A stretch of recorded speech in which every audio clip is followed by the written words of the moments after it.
This is DAB pumps. How do you disable your EsyBox Mini 3 without disconnecting power or unplugging the pump? You hold the up and down arrow buttons and then let go. You'll see that the main screen says disabled, there is a DIS label, and the white light is flashing. To re-enable your pump, you hold down the up and down arrow buttons again and then let go. You'll see that the disabled label has disappeared and your white light is now solid.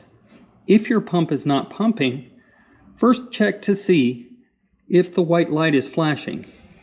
If it is, then press the up and down arrow buttons at the same time and let go, and that will re-enable your pump. Thanks for watching.